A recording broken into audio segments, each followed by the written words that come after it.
در موج برنامه اطلاعاتی خبر.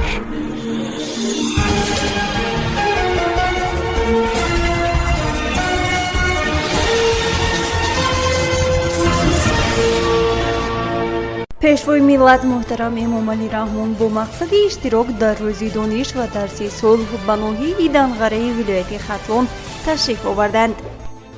روز دانش امروز در تاجیکستان سالی نوی تحصیل با تماشای دسته‌جمعانه سخنرانی سروری دولت آغاز می‌یابد. در عرفه روز دانش به یتیمان کل شهر حصار لباس مکتبی تقدیم گردید. طوفان شدید سائول به چین نزدیک می‌شود. در لهستان بر اثر خروج بیماری لیگیونرها 14 نفر رفتید. با شرح بیشتری این و دیگر خبر و رویدادها با شما هستم مرتبه رحمان و سلام.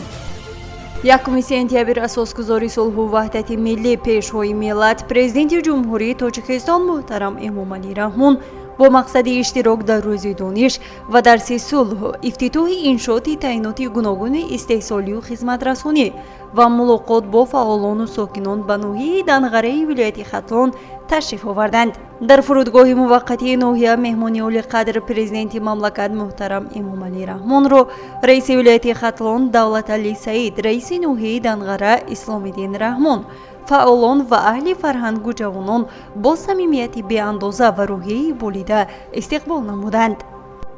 امروز در تمام مؤسسه‌های تعلیمی مملکت نوابسته از شکل تشکیلی و حقوقی سالی نوی تحصیل آغاز می‌یابد. این روز در تمام مؤسسه‌های تعلیمی با تماشای دسته‌جمعانه سخنرانی اساسگذاری صلح و وحدت ملی پیشوای ملت پرزیدنت جمهوری تاجیکستان محترم امام علی رحمان و مناسبت روز دانش و درس صلح که در دانشگاه دولتی طبی ختلون در ناحیه دنغره در نظر داشته شده است آغاز می شود.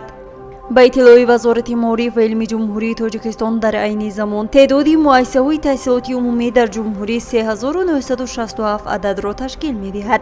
از این شماره 301 عدد مؤسسه‌های تحصیلاتی ابتدایی، 431 عدد مؤسسه‌های تحصیلاتی عمومی اساسی و 3235 عدد مؤسسه‌های تحصیلاتی میانه عمومی میباشد.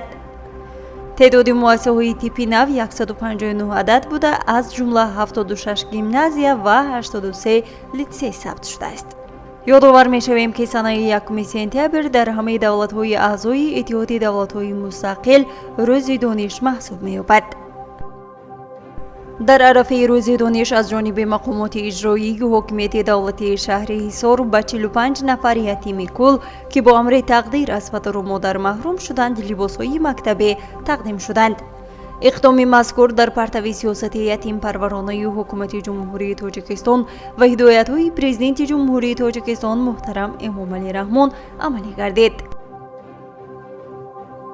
طوفان شدید سائول 1 سپتامبر به ساحل مضافات گاوندونی جنوبی چین حرکت می نماید. سطح نارنجی خطر آب و هوا اعلام شده است. ریاست مرکزی آب و هواشناسی چین به مقامات مضافات گاوندین و فوتزیان توصیه دادند که تدبیرهای پیشگیری کننده ضروری اندیشیده برگزاری چاره‌بینی‌های عمومی را در هوای گشاد قطع نمایند. با کشتی‌های در بحر بوده دستور داده شده است که به بندرها برگردند. در شهر ژیشووی جنوب شرقی لهستان 14 نفر فوت دیده، زیاده از 150 نفر از سبب خروج سرایت باکتریوی که با نام بیماری لیگیونرها معروف است به بیمارخانه انتقال یافتند. از 105 نمونه آبی که تا حال بر روی سنجش گرفته شده است در 18 نمونه اول باکتریاهای خطرناک را پیدا نمودند. طبق اطلاع نمایندگان مقامات تندرستی باکتریاهایی که این بیماری را به وجود می آورد در 113 بیماری که در شهر ژیشوو و اطرافیان بستری گردیدند پیدا شده است. 7 نفری از 64 تا 95 سال افزایده دیگر نمود بیماری نیز داشتند. با افزایش یافتن بیماری درد قفس سینه، تنگ‌شوی نفس، درد شکم، درونروی قی‌کنی و توهم می توانند پیدا شوند. در همینجا می رسیم به فرجام برنامه اطلاعاتی خبر. تا برنامه‌های دیگر تنسیت و پیروز باشید. خیر. برنامه اطلاعاتی خبر از رویدادهای تاجیکستان، منطقه و جهان آگاه باش.